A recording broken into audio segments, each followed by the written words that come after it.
Hello students, आज हम चर्चा करेंगे दिस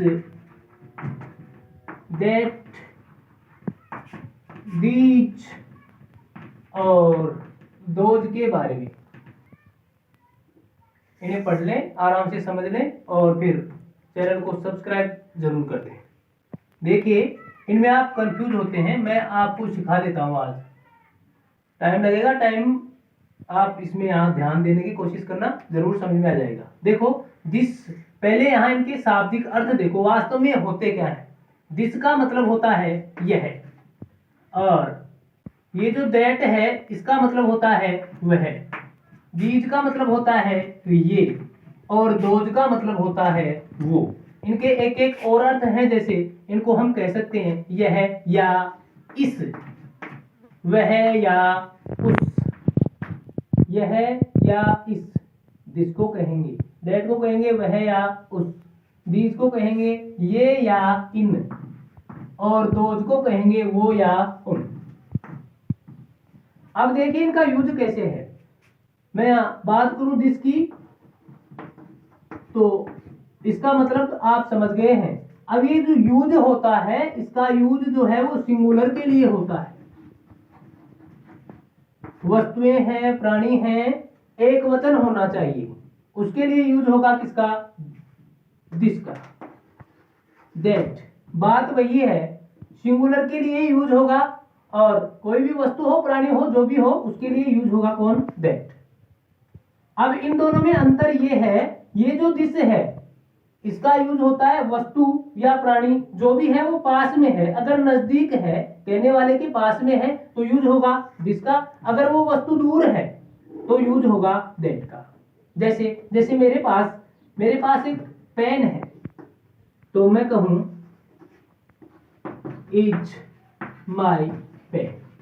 अब ये वस्तु जो मेरे पास है, जैसे ये वस्तु मेरे पास है, मैं कहूं this is my pen, this is my pen. लेकिन मान लीजिए पेन ये दूर है, ये वस्तु दूर है, तो मैं ऐसे इशारा करके बताऊंगा दैट इज माई पेन।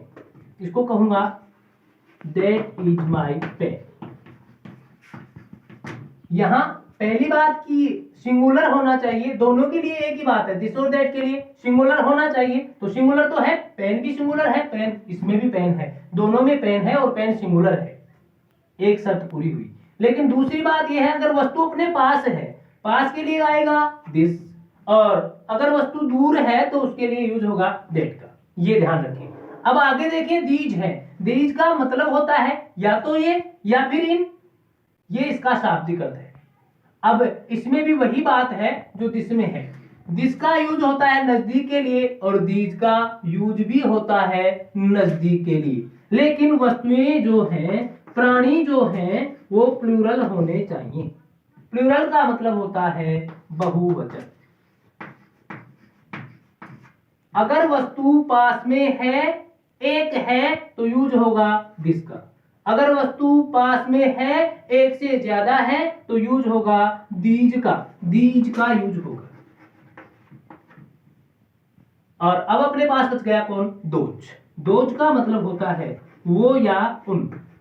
अब जो बात दैट में थी, मतलब समानता इनमें मिलती है, एक बात इनमें मिलती है, दैट के लिए यूज सिंगुलर वस्तु हो लेकिन दूर होनी चाहिए, तो इसमें वस्तु तो प्लूरल होगी लेकिन वो दूर होनी चाहिए और एक से ज्यादा होनी चाहिए। ध्यान रखना इस बात का, अगर वस्तु एक ही है तो यूज होगा दिस का और दैट का।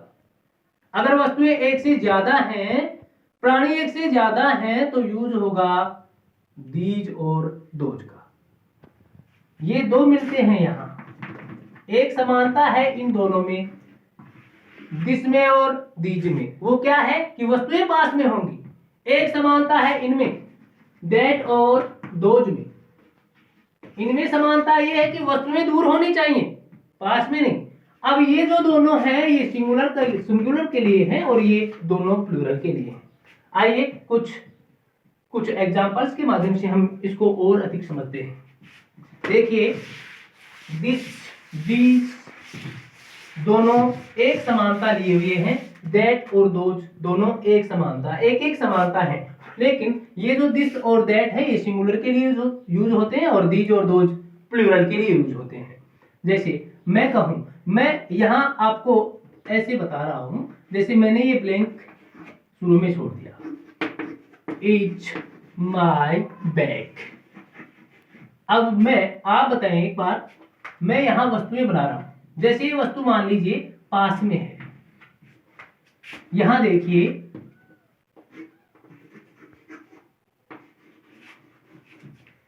these are my bags, यहां देखिए वस्तुएं दूर है। जैसे मैं कहूं इज ए डॉग, यहां दूर है। जैसे मैं कहूं आर फार्मर्स, और ये दूर है।